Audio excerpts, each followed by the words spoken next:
Okay, so today, let's dive into something that's pretty wild, what's going on right now with electric vehicles. You've got China making some really interesting moves in Europe, and it has everyone talking. We've actually got some analysis from a Spanish automotive expert we're looking at, and they're saying this is way bigger than anyone's giving it credit for.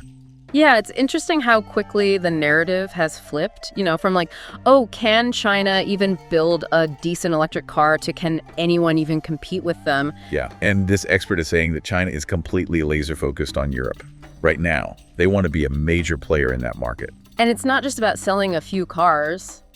It's way deeper than that. They need Europe. They need Europe. Yeah, their domestic EV market is completely flooded right now. Way too many companies, not enough people buying cars. They need to find new buyers and fast, or else it's going to start to collapse. Wow. And Europe is like the perfect escape hatch for them because European buyers, they have a reputation for appreciating quality, and you can usually charge higher prices there, which means more profits for these Chinese companies. Oh, okay, that makes sense. So it's like almost a lifeline for them. Exactly. Europe is about survival for a lot of these companies, not just expansion. And that's not even mentioning the fact that China's already the biggest car market in the entire world. Whatever happens over there impacts the entire auto industry. For sure. And right now, Chinese car buyers are going crazy for EVs. Right. Oh, yeah. And the thing is, they're often choosing to buy Chinese brands, which is good for those companies right now. Mm-hmm. But it's also creating this incredibly intense competition, which is only going to make this whole need to expand even more desperate. So they're stuck between a rock and a hard place. Pretty much. They're getting squeezed from every direction. So they're looking to Europe for profits and also their expertise in more advanced technology. Exactly. Want to be major players in every aspect of the industry. And now the EU has a really big decision to make because with China making such a big push, the EU has to decide what to do about it. It all comes down to tariffs. Right. They have until September 25th to figure out if they're going to put these extra taxes on electric vehicles coming in from China. Yeah, those would make the cars more expensive for European buyers. Right? Mm-hmm. So it's a tough call. Way tougher than it seems on the surface. You've got the economics of it all. Of course, the EU wants to protect its own car companies and the people they employ. But then there's also the geopolitical side of things. Well, they don't want to become reliant on another country for something as important as cars and transportation, especially a country whose politics and economics are so different from theirs. Right, makes sense. It's a balancing act for sure. Yeah. So it's getting pretty tense. Then our expert says that China is doing everything it can to try and sway the EU's decision. Oh, yeah. They are pulling out all the stops. Tons of high-level meetings happening all over Europe right now with the Chinese Minister of Commerce going around making promises left and right. Like what? Investments, partnerships, you name it, a full-on charm offensive. Wow, that's serious. But even if the EU wants to present a united front against that, it doesn't sound like everyone's on the same page. No, not at all. And this is where it gets interesting. Germany, for example, they're not so keen on these tariffs. Well, they're a huge manufacturing force, and they've poured a ton of money into factories in China, Volkswagen being a prime example.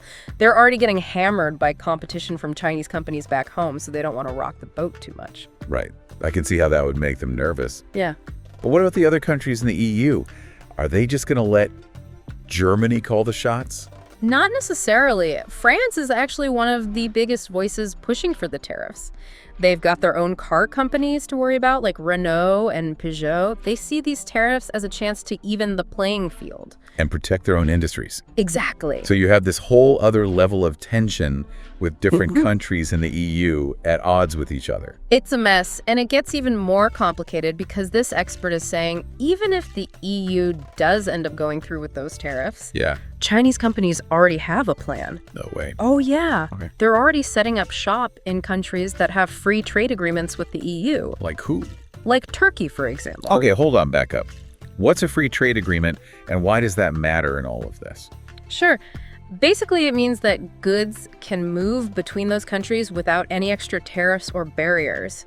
So if those Chinese companies build cars in Turkey, they can just ship them right into the EU. Exactly. No tariffs, no problem. They sidestep the whole thing. Wow.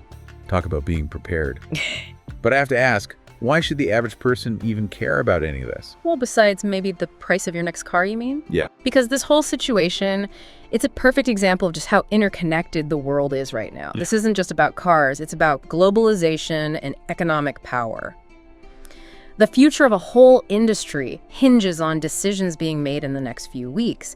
And the effects of those decisions, those are going to be felt far beyond just car dealerships. So what you're saying is this whole thing is kind of a microcosm of what's going on globally. Absolutely. So where do you think this all ends up? What's the end game here? Well, this expert thinks we're going to see the car market kind of split in two. Okay. On one side, you'll have your affordable EVs, just, your everyday cars for the average person. Right? And that's where the Chinese brands are really going to thrive. Because they can make them so cheap. Exactly. And then on the other side, you'll have your luxury brands and your super niche vehicles trying to hold on to their share. Which makes me think of all those big European car companies like Volkswagen. I mean, they're already struggling to match those Chinese prices, and they haven't exactly been killing it in the EV game so far either. Yeah, they're getting squeezed from both sides. Exactly. They can't win on price alone, and they're playing catch up when it comes to innovation. Not a good spot to be in. So what are they supposed to do? That's the billion-dollar question. Is this the beginning of the end for the European car industry as we know it? It's way too early to tell for sure. But one thing's for certain, the old way of doing things, it just won't cut it anymore. This isn't just about weathering a storm and coming out the other side. This is a whole new ballgame. They need to adapt. Big time. And this analysis is saying that the real winners in all of this won't be defined by where they're from or what they've done in the past. Yeah.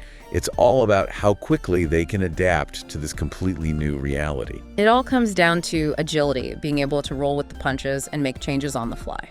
That's what this all boils down to. Which honestly is a pretty good lesson for all of us, isn't it? Not just car companies. Oh, for sure. Especially in a world that's changing as fast as ours is technology, globalization, you name it. You got to be ready to adapt.